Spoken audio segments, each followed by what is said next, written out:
السلام عليكم، مساء الخير عليكم. واش راكم البنات؟ ان شاء الله تكونوا كامل بخير وكامل بون سونتي. نتوما تشوفوا ما فيديو هذه غيبه على بالي، غبت عليكم مده طويله تقريبا شهرين ما بنش، كانوا عندي ظروف، بصح ان شاء الله مع الوقت راني نبارطاجي معاكم كامل اسباب الغياب ديالي.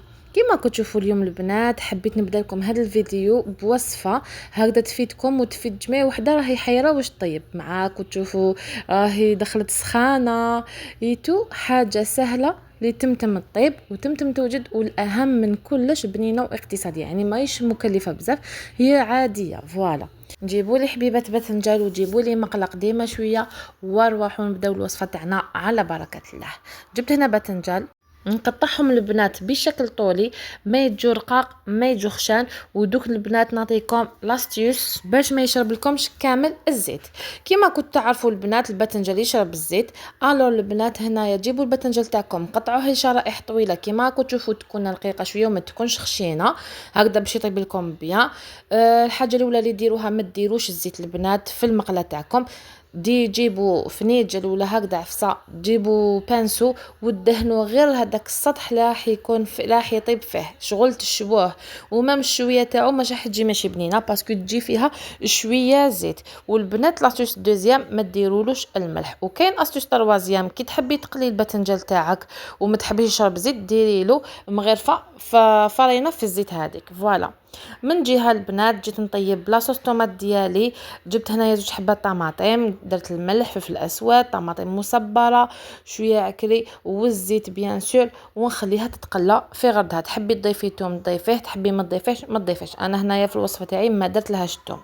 البنات شوفوا هنايا بعد ما كملت طيبت كامل الباذنجان ديالي، شوفوا كيفاش جا طايب، جا بنين، وشوفوا ماشي كامل شارب الزيت، هذيك شويه تاع بانسو بك اللي جوزتها من الفوق هذا ما كان.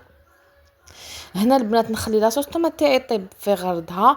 وما تنسونيش حبيباتي اللي لحقت لهذا المقطع من الفيديو ديري لي هذاك الجام، بارطاجي القناه مع الاصحاب والاصدقاء اذا عجبتك بيان سور، وما تنسيش تابوني القناه ديالي هكذا باش تطلع القناه ونستفادوا كامل كي انا كي نتوما تحفزوني ونحط لكم وصفات رائعه كيما نتوما.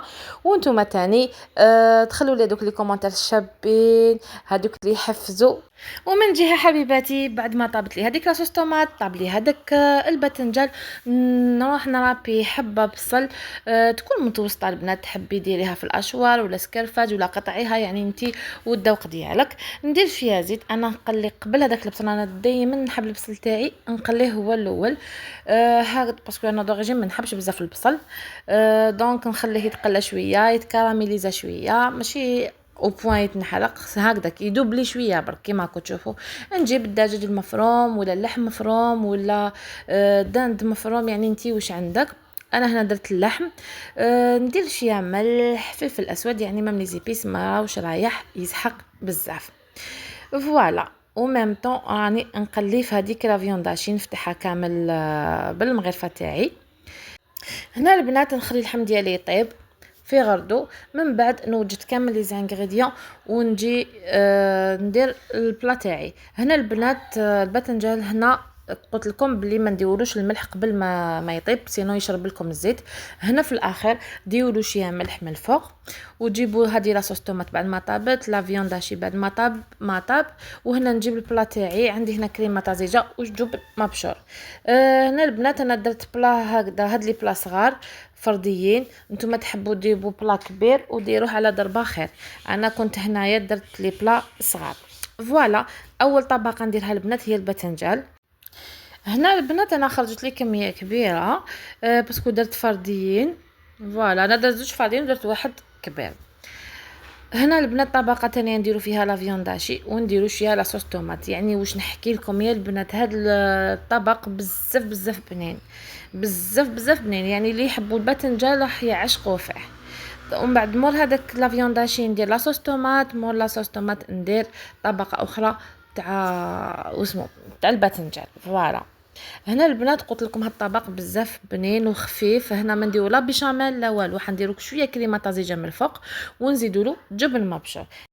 يعني البنات هنا الطبق راح يجي بزاف خفيف، يعني ما فيش هذيك لا بيشاميل، يعني ما يحبش بزاف لا بيشاميل راح نديروا لها غير كريمه طازجه خفيفه. الطبق يجي خفيف ويجي بنين. نزيد نرابيو له هنايا فروم كاش جبن بنين هكذا. انا درت هنا شيدر يجي هايل يا البنات. انا دوكا نحط لكم في الفيديو عاود تشهيتو.